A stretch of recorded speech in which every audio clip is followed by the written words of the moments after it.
Today we got featherweight hot rising prospect Brooklyn's own Bruce Shu Shu Carrington. Everybody loves this kid. Everybody's keeping their eye out on him. He's doing incredible things already this early in his career. Let's get right into it.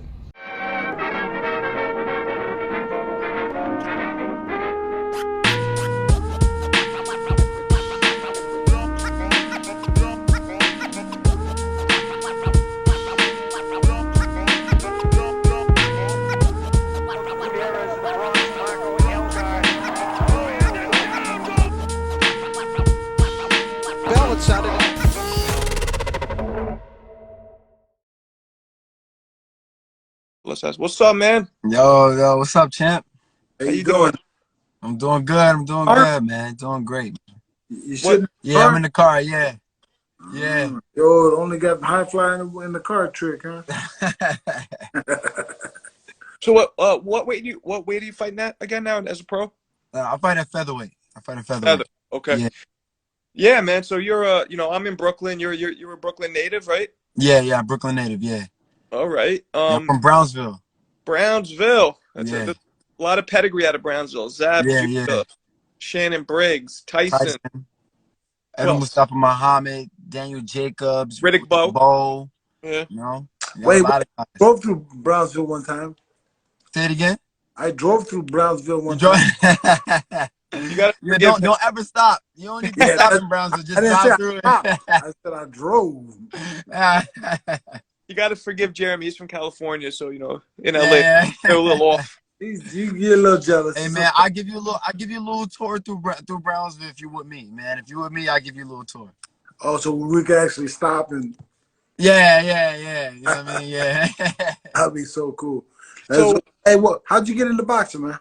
Yeah. Well, my father, he had got me into boxing because when I was a short, scrawny kid in school, like kids used to try to like pick on me and stuff like that, and I never used to cause no trouble with anyone. I never used to start no problems. I was a good kid, but every single time, like, I'll come across a kid twice my size, like 2 grades above me, they would always try to pick on me. And but I knew I beat up the kids that tried to bully me though. Like I beat up the bullies, yeah. So really? My dad was kind of like, oh man, like I never seen this type of attitude or personality that he in him that he can defend himself, because in the house I was like real nice and soft spoken, whatever. So I got put in the gym, and it was like I just fell in love with it, man. It was something that like I just immediately attached myself to because I started to learn extremely quickly on certain moves and whatever. And then I'm watching guys like Daniel Jacobs in the gym as an amateur coming up, Saddam Ali as an amateur coming up, Curtis Stevens undefeated, Luis Collazo, all of these guys coming up, Riddick Bowe. They're all coming in the same gym that I was in. And it was something that, like, I just wanted to aspire to be greater. So what gym did you work out of? Gleason's? No. Starrett Senior Boxing Club, Starrett City. Yeah, I was over there with them. Okay. Now, How old were you when you first walked into a boxing gym? I was 7 years old. I'm 24 now. I'll be 25 next month. But yeah, I was 7 years old. Just like you, Jeremy. Yeah. I started around 6, 7 years old. Nice. I got beat every day. Familiar with, I got beat every day. Every day. I don't know if you're familiar with Jeremy, but he's an amateur boxing Hall of Fame. He had like 300 fights. Nice. Yeah, he was no joke. Not about that, but dude, I got beat up every day. He was like, "No, you didn't." I go, "Yes, I did. I got the headaches. I know. I was crying, scared little guy. Couldn't fight. Couldn't. Hey, Matt, at least you stepped in the ring, though.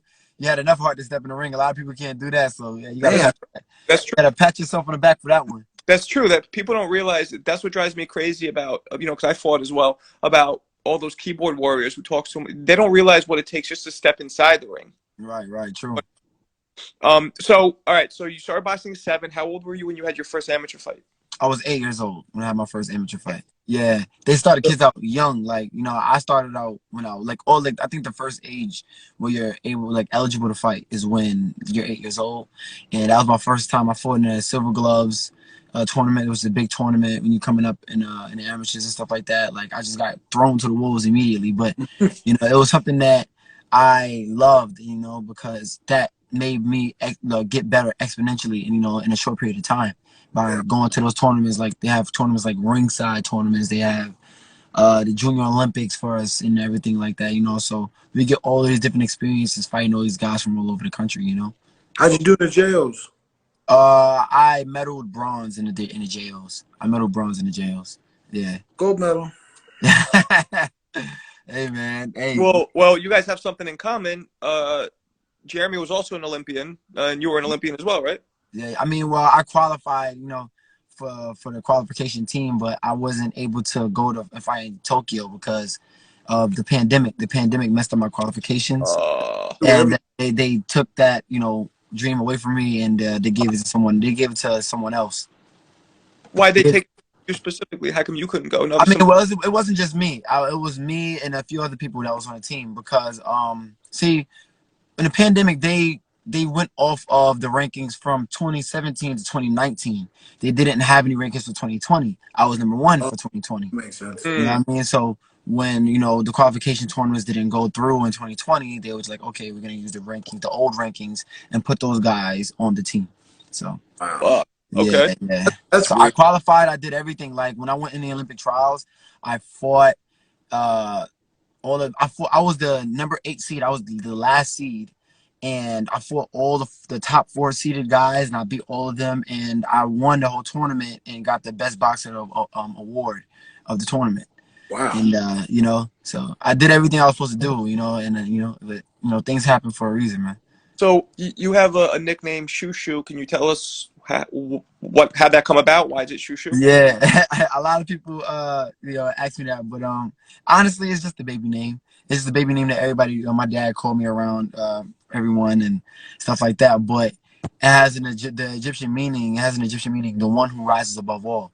So you know, I kind of like, you know, you know, hopefully, you know, throughout the duration of my career, hopefully, you know, it shows that it's fitting.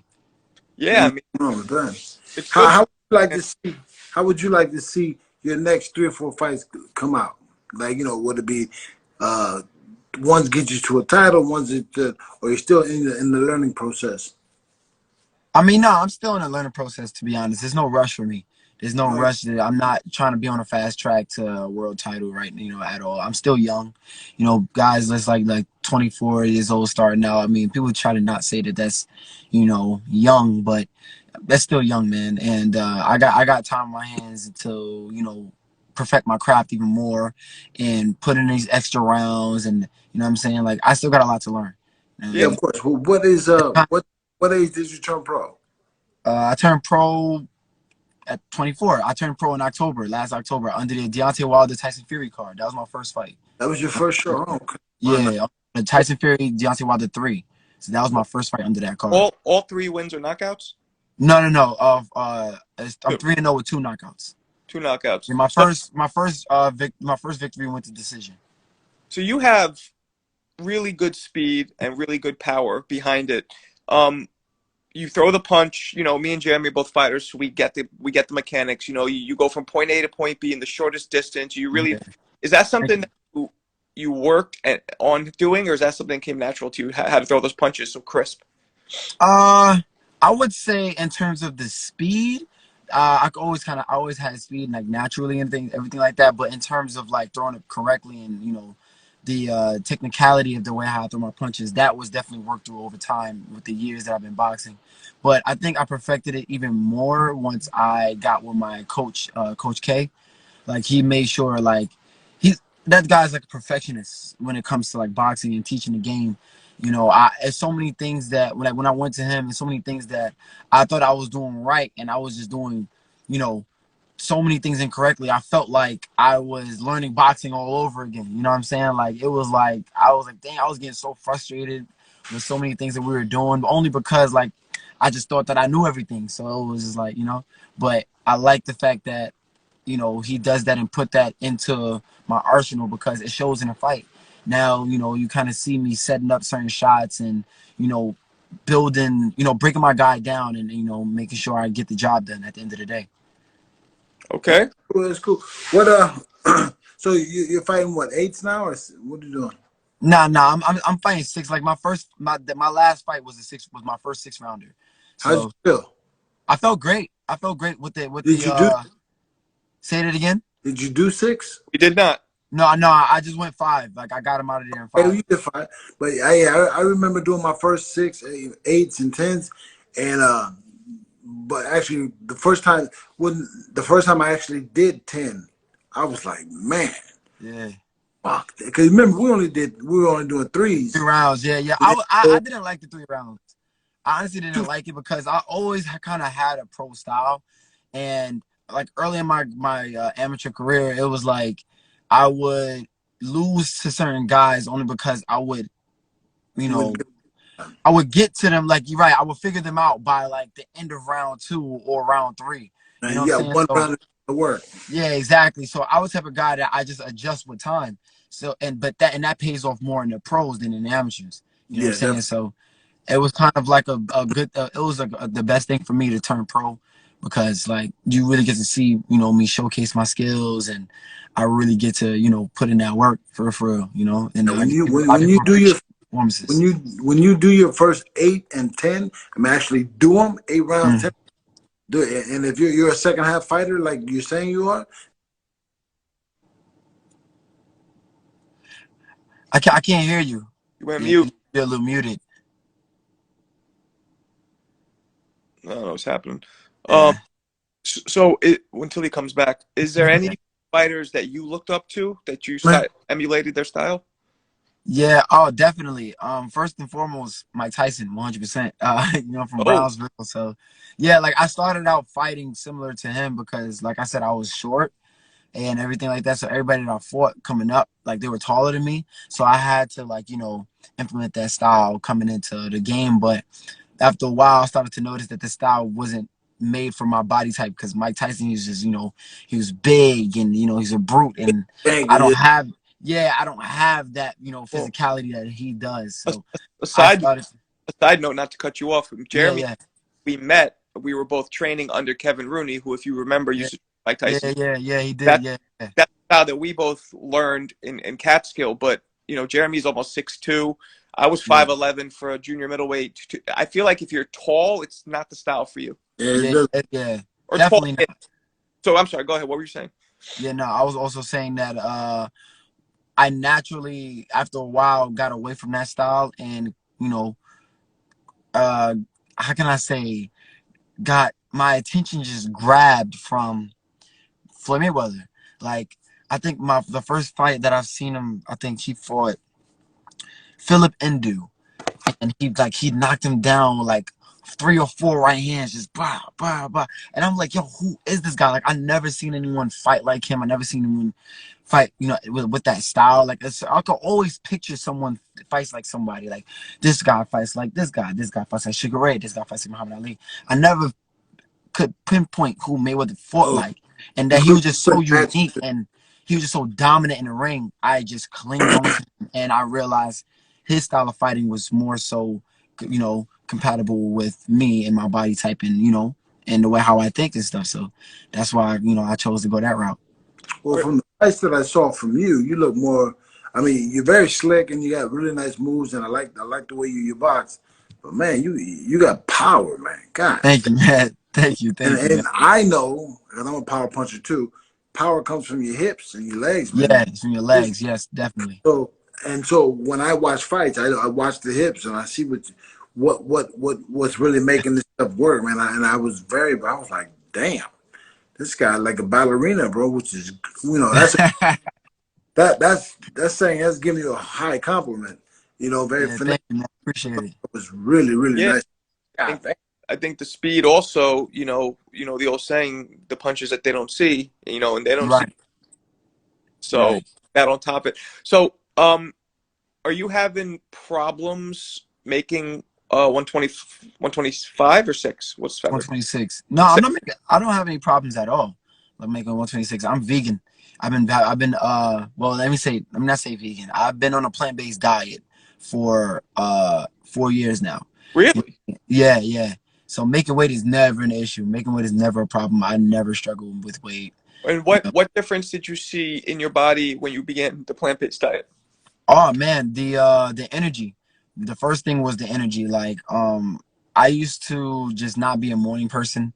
Like, I just, used to drag myself out of bed and stuff like that. Now it's like I can't even really sleep a full 7 or 8 hours because my energy is like, it keeps me up and it keeps me up, make me wake up.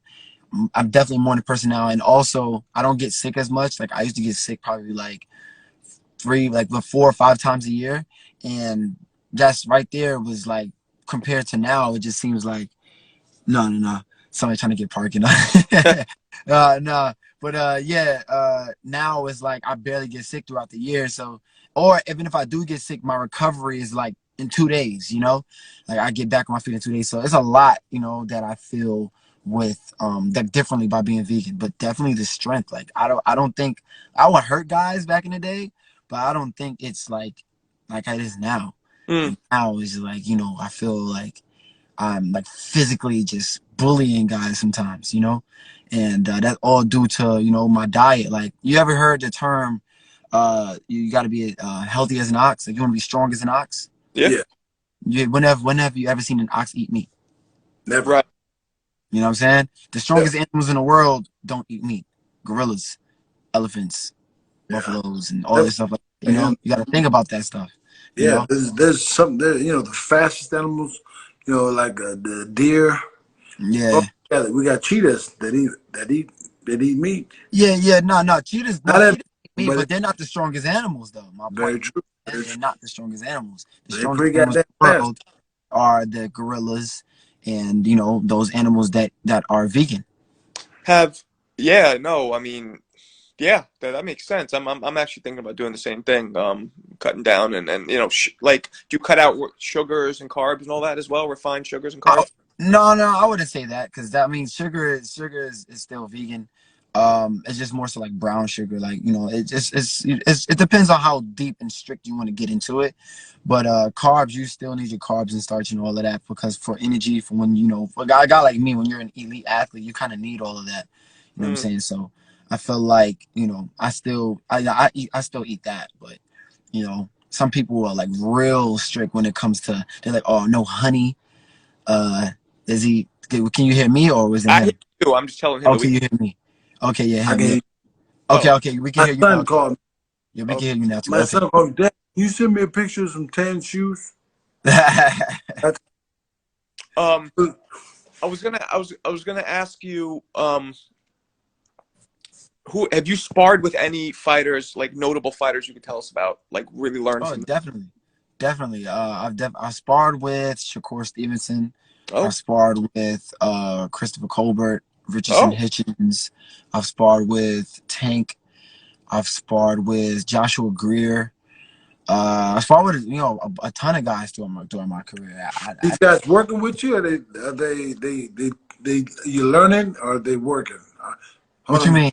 That's what I mean. Are they working with you, like showing working with you so you get better, or are they trying to rip your head off? Oh no, we trying to rip each other's heads off. Yeah, no, we go toe to toe. It's not no, you know what I'm saying? Like, I mean, it's not like I don't want to seem like I'm like bragging or nothing like that, but we're all like up there in terms of like IQ. You know what I'm uh-huh. saying? There's not nothing that I'm behind on any of these guys and nothing like that. Like, no, we all giving each other work. So Right. yeah, Who would you say is the hardest hitter of those, the big three you just mentioned? the hardest hitter definitely Yeah, Tank. I would Tank. say. And Yeah, who, yeah. and who would you say is the best boxer all around? Like, who gave you the most trouble, or who you think's the most talented? Uh, it's a tie between Shakur Stevenson and Keyshawn Davis. Yeah, it's a tie Really? between them two. Really? Definitely. Yeah, Okay. yeah, And definitely. They make me think, more, and sometimes it'll be like they'll pull out certain moves that sometimes a guy wouldn't see before. So you just got to be ready for it. And then we're always playing chess. It's like I'm thinking outside the box, they're thinking outside the box. Like we're barely hitting each other. Like you really have to like think and set things up 10 steps ahead of your opponent before you Dude, throw that's something at us, because like we're ready for any type of offense at times, that, at any that's given great moment. boxing. That's Yeah, boxing. that's That's yeah, what? that's great boxing. That's boxing I like to see. yeah. where guys are thinking through the shit, not just going through the emotions, man. Yeah, definitely. They're setting things up, and I like that kind of stuff. I don't like all this Rambo shit. I'm cool with Like, that. you got to notice, like, I love it when guys, like, they get into a gritty fight, but you can still see them thinking. Like, Yeah. you can still see them, like looking and planning their, like, one shot and setting up the next two other shots and everything like that. Like, I don't care how gritty the fight gets and everything like that. Like, they're still keeping their, head in the game, and they have a game plan and sticking to what they know. Like, I really like guys like that. They know they just stay disciplined. Yeah, no, I mean that's how you get better, right? Yeah. That's the vibe. So, what are you looking for next? When's your next fight? What's happening? I should be back in the ring. I'm not sure, but most likely in June. I'll be back in the ring in June. Nothing is confirmed, like set in stone yet, but that's when that's where we're looking to be back in the ring. I'm just trying to be as active as I can, become a household name, and just build my brand and build myself up in these professional ranks. I'll tell you, man. So, there's something about you already. After that last knockout. I mean, I'm sure you. Thank you. I mean, but you have TV. People were just talking about it nonstop. Thank you, man. Thank you. And I mean, did that feel as spectacular to you as it looked? I mean, yeah, definitely. I mean, like, I ain't gonna lie to you. It was honestly, like, the reaction part. I'm gonna get back to your question, but the reaction part, I did not expect that at all in terms of, like, how crazy it got over the internet. Like, I was just expecting, like, oh, they would see the knockout, they would like it, but that would be it. Like, no, the thing got on SportsCenter top 10. All these different Instagram comedians making videos of it. It's all over my Explore page and whatnot, or different boxes page. So it got a lot of people's attention, and I was super surprised. Like, I didn't think to think about that. But in terms of how spectacular, it felt, yeah, it definitely felt spectacular. More so because I know how hard I put, how much work I put in the gym, and it was like everything was just so worth it. And then I got to fight in front of, a hometown crowd, and mind you, I was the third bout, right? Usually in any fight night in the third bout, it's empty. Yeah, it's empty. Yeah, 11 people. Yo, they came out, like, my people came out, the whole team, Carrington. They came out, man, and they packed the house by that time of the night.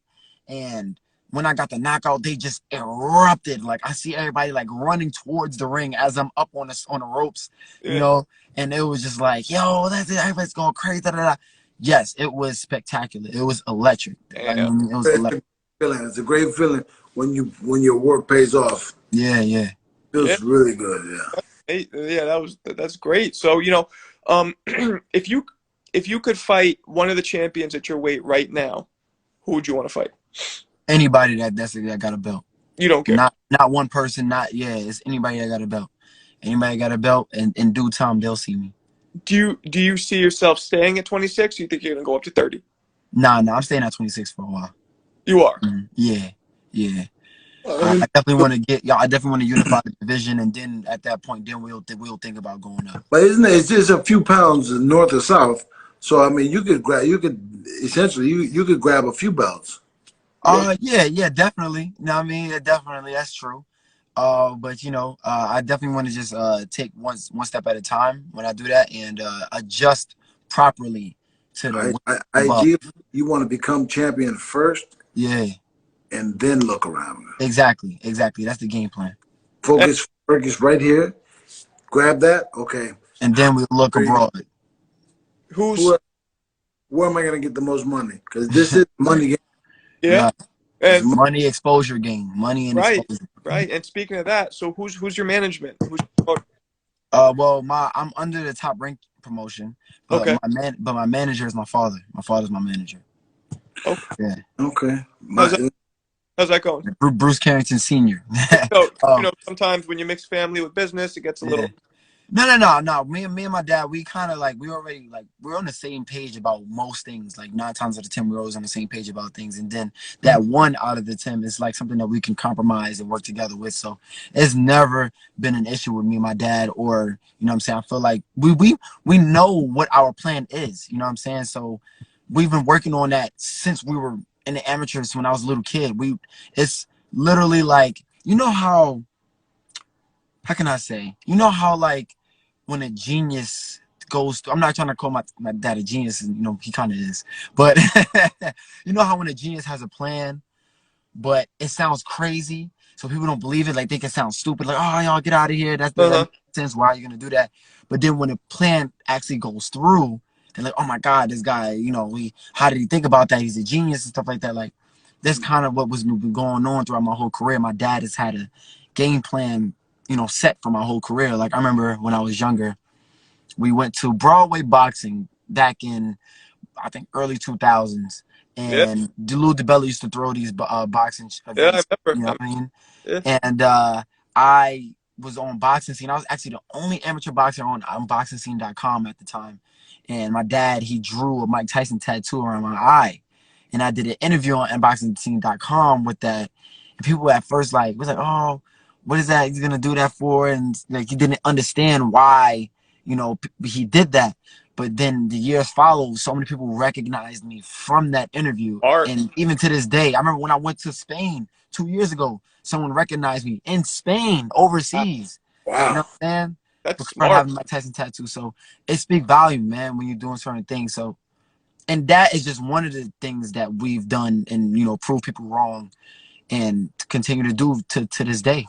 You know what I mean? Did, So, yeah, and my dad is doing great with the man, with wow, that managing my career. sounds like he's really smart. Did your dad ever box himself?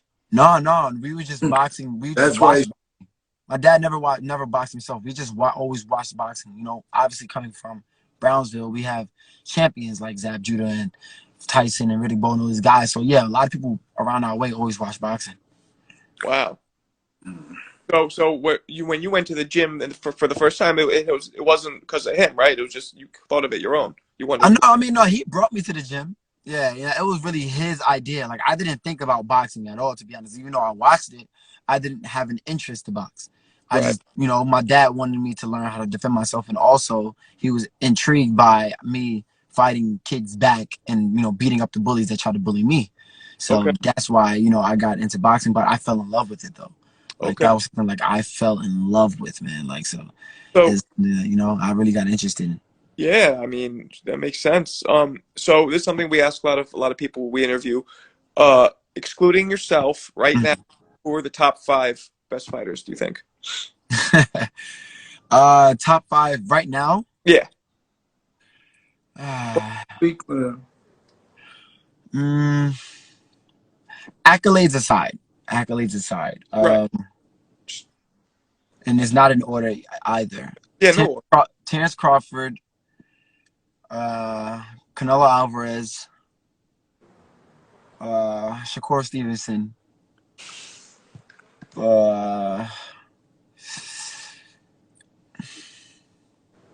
Tyson Fury, Errol Spence.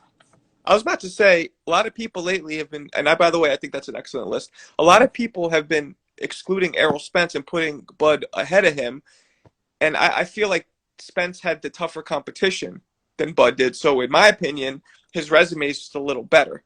No, it's not. Yeah, it definitely is a little better. Like his, you know, the man of the welterweight division will be the man who beat all the who's, you know, and it's like Errol Spence has beaten Danny Garcia. Errol Spence has beaten Sean Porter. You know what I'm saying? Terrence, he has Sean Porter under his belt now. He's actually the first guy to stop him, so that's really impressive. Yeah. Like one thing I remember when Terrence was coming up into the welterweight division, one thing I was really scary about with him about was if he was gonna be able to handle those bigger guys in that weight division. But Bud, what you don't know about him, he's strong. Like that guy is like that guy is like Have strong, you bro. moved He's around with him? stronger than he looks. Like physically, he's stronger than he looks. Have you moved around with him? I mean, I play fight with him. Yeah, I never sparred with Bud. I play fight with him from time to time, and he's strong, man. He's strong, huh? I don't like playing with Bud sometimes, but he's strong whenever we do play fight. But yeah, like, but that guy is stronger than he looks. Like his body is solid all the time. You know what I'm saying? So, and then by him proving himself by fighting and stopping Sean Porter, like Sean Porter is, you're gonna have a rough night with him, and it's never gonna be easy work with Sean Porter. He stopped him, And that I feel like that speaks volume. Technically, his daddy stopped the fight. He could have kept going. Regardless, daddy, referee, judges, hey, you know what I'm saying? That's something that's, you know, and he dropped him twice though. You know what I'm Yeah. saying? It's not like it's something. It was Yes. like it wasn't a fluke. You know what I'm saying? It was a proper stop. It was, yeah. You know what I'm saying? Proper stop. It wasn't a fluke and nothing like that. You know what I'm saying? So it was very impressive that happened that way. And you know, you got to look at it as like, nah, like he can hang with these bigger guys in his weight division. That kind of proves to me that he can do that. But yes, you're right. Like Errol Spence definitely has more accolades in terms of you know, the tougher guys that he done fought and whatnot. So I can kind of see where you can say that. Yeah, definitely. I mean, and I think, you know, this is off the topic sort of, but in about 2 years, Boots is probably going to wash them all out. I think. Man, Boots is like super talented. Right? Super duper talented. I remember watching him coming up in the amateur ranks, and he was a novice. Like those of you guys that's watching the interview, basically us boxing guys, when we call novice, we just call a guy that's in the amateurs. They have less than 10 fights. Mm-hmm. They're a novice. And I'm watching him fight in this tournament in Atlanta, and he's like washing these guys up, but he's novice. But he hits the way his technical skills and everything. He already had things set that a novice guy should not have. You know what I'm saying? So I'm just looking at like, what the heck? Who is this kid? Yeah. And he just went in and, you know, did his thing in the Olympic trials, and, you know, now he's pro and he's showcasing his skills and his power and stuff like that. Like, man, like Boots is special. That's one special guy, and I can't wait till he fights those big names. You know what I mean? So because like I'm interested to see how those guys can deal with him. Honestly. Yeah, and I'll be very surprised if he could stay at 47. See, what is he, like 5'10", 5'11"? Yeah. No, he's big. Like I think I don't know if he shoots up to like 180 or 170 something. Like he's big. That guy's big. Big dude. So besides Floyd Mayweather, are there any other fighters that were your favorites coming up that you really liked, that you looked up to, that you've copied this, whatever? Yeah, definitely. Ray Leonard. Ray Leonard was someone I really looked up to. I looked up to Daniel Jacobs when he was in the amateurs. Like he was like a guy that I really liked watching. Who else?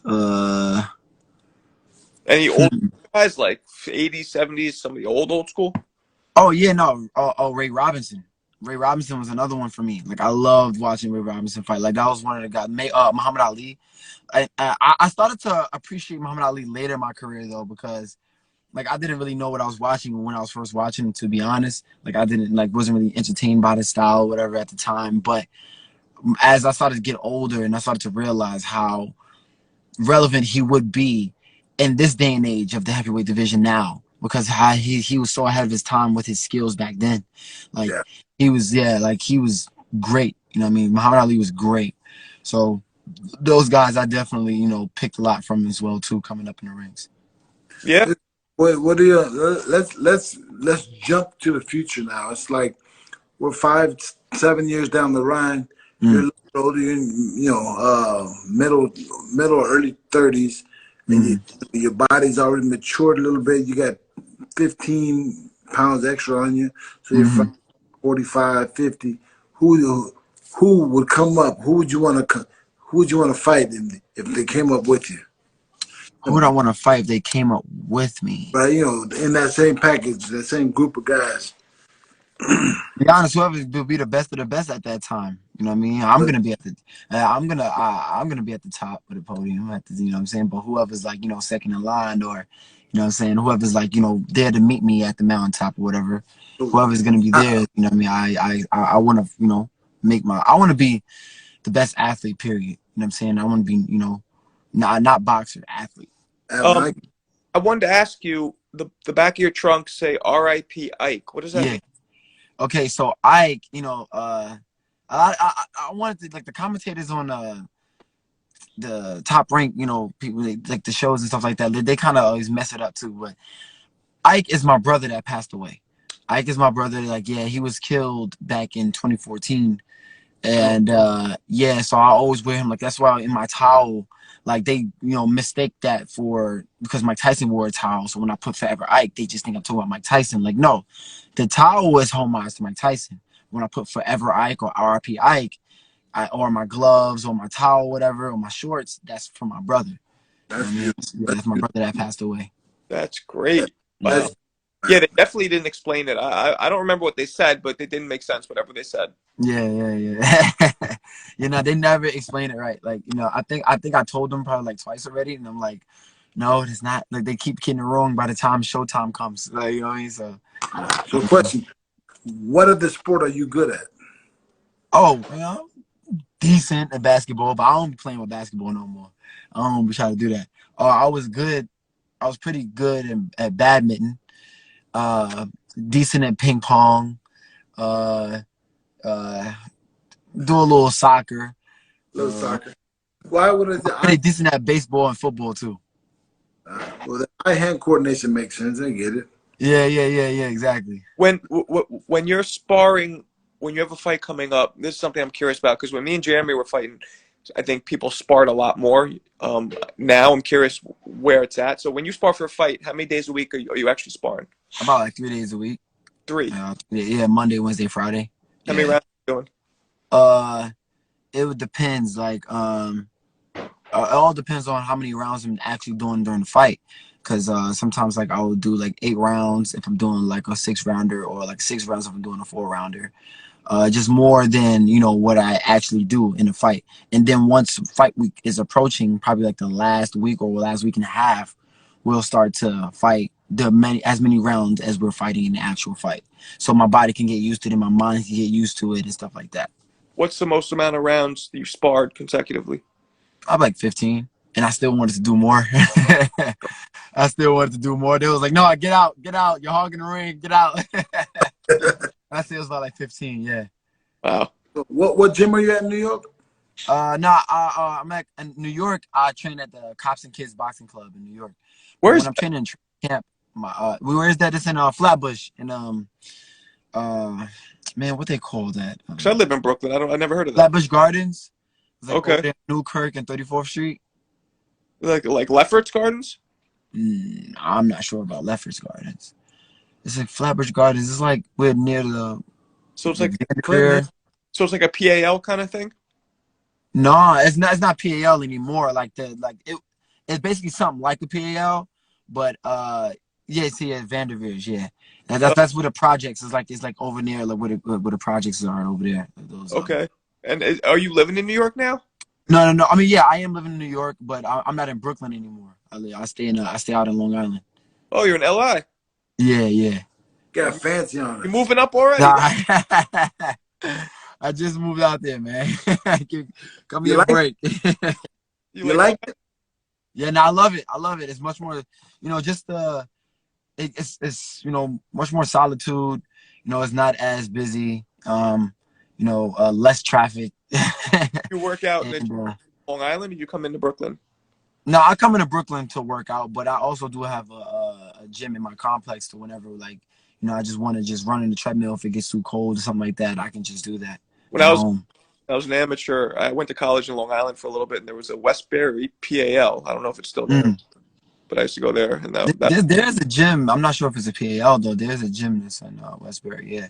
Yeah, that's probably it. I mean, I don't know. It's like right on Post Avenue. I don't remember, man. It's been so.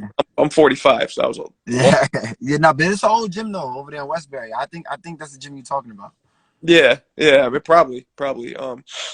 Wow. So, well, man. Well, you know, we appreciate you speaking with us. After your next victory, we want to have you on again, and we want to talk about it. Thank you. I appreciate that, man. Thank you for having me. We look forward to seeing you fight, man. Thank you, my man. Thank you. Talking to us, my man. Yeah, most definitely. Keep on the watch. Everybody that's on here, keep watching my page around, you know, May, because I'll be posting and, you know, giving you guys updates on when I'm fighting, and you know, and y'all can definitely get y'all tickets and everything, because this next fight is definitely gonna be a show. It's gonna be, you know, crowd please performance, and you guys, you know what I mean, just tune in and support. Oh yeah, we got you. And great promoter. This kid has everything. Thank you. All right. Have a good evening, guys. Thank you. Peace.